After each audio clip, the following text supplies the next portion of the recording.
Hola, bon dia a tothom. Avui em fa molta il·lusió llegir-vos un conte curt que va escriure Antonio Tavuzzi i que va traduir en Jordi Cornudella. Antonio Tavuzzi va ser un escriptor italià i un enamorat de Portugal i de l'obra d'en Fernando Pessoa. Aquest conte curt és un somni hipotètic que va tenir Fernando Pessoa en un moment hipotètic de la seva vida. I forma part d'un recull de somnis d'artistes estimats per Antonio Tavuzzi que es titula Somni de somnis. Somni de Fernando Pessoa, poeta i fingidor.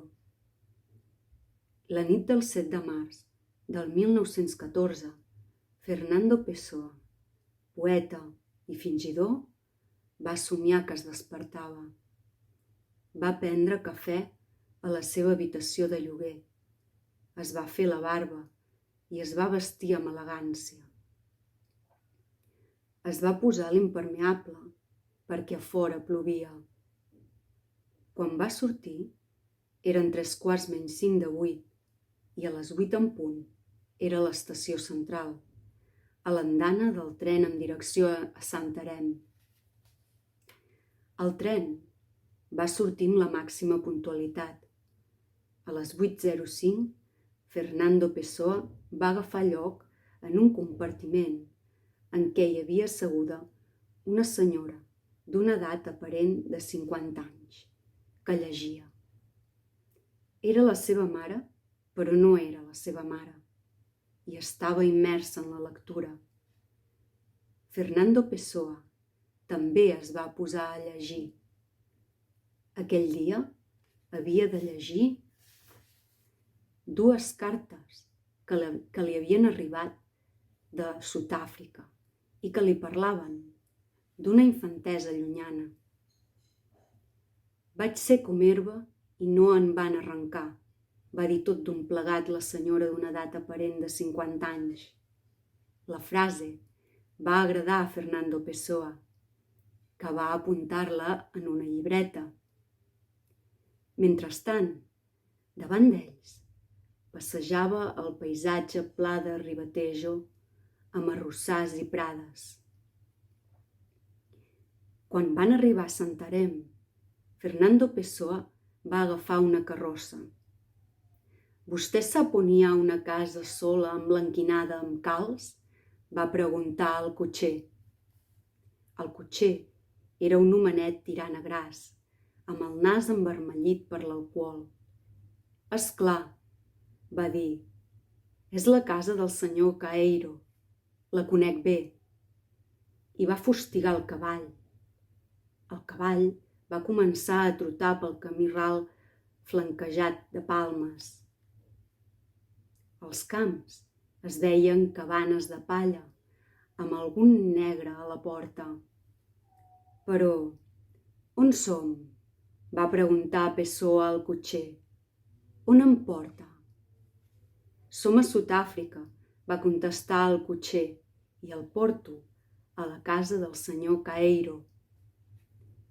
Pessoa es va sentir reconfortat i es va repenjar el respatller del seient. Així que era Sud-àfrica. Era just el que volia.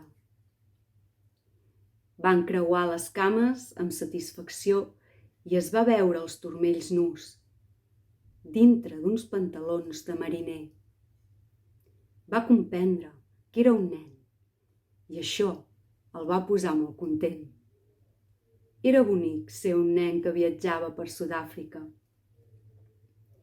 Va treure un paquet de cigarrets i se'n va encendre un envoluptat. També va oferir-ne un al cotxer, que va acceptar àvidament. Queia el crepuscle quan van arribar a la vista d'una casa blanca que estava dalt d'un turó puntegat de xiprers. Era una típica casa ribatejana, llarga i baixa, amb les teulades roges degotant. La carrossa va enfilar la senda del xiprer. La grava va cruixir sota les rodes. Un gos va bordar pels camps. A la porta de la casa hi havia una velleta amb ulleres i una còfia blanca. Pessoa va entendre de seguida que es tractava de la bèstia d'Alberto Caeiro i, posant-se de puntetes, li va fer petons a les galtes. «No em faci cansar massa el meu Alberto», va dir la velleta, «que és delicat de salut». Es va apartar i Pessoa va entrar a la casa. Era una sala àmplia, carregada amb senzillesa. Hi havia una petita llar de foc, una llibrerieta, una vitrina plena de plats, un sofà i 2 butaques. Alberto Caeiro seia en una butaca i tenia el cap reclinat enrere. Era el headmaster Nicholas, el seu professor de la High School.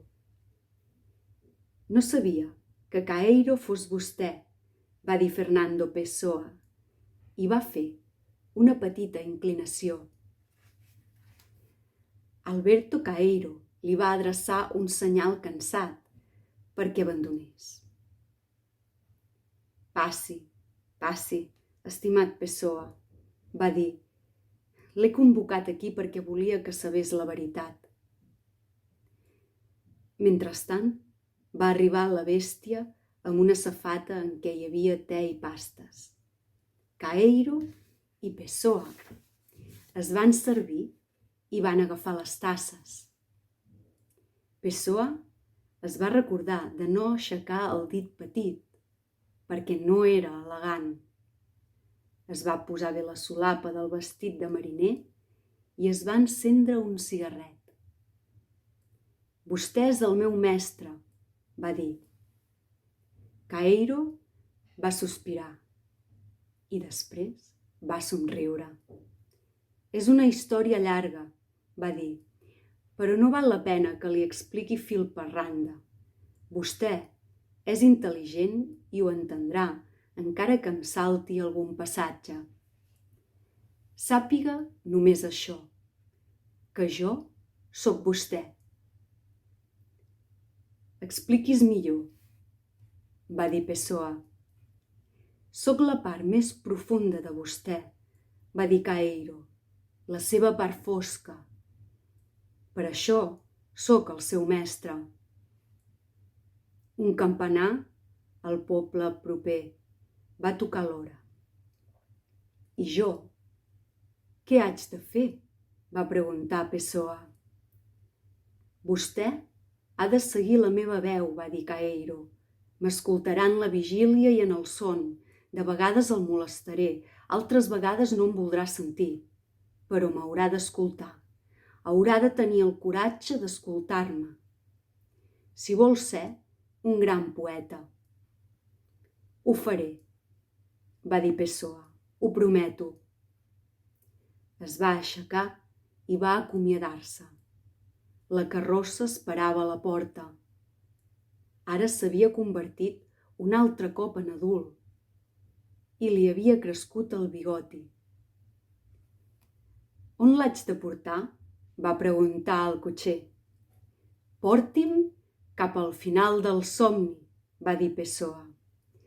«Avui és el dia triomfal de la meva vida». Era el 8 de març i per la finestra de Pessoa es filtrava un sol tímid. Moltes gràcies, macos, per escoltar-me. Us estimo a tots. Adeu.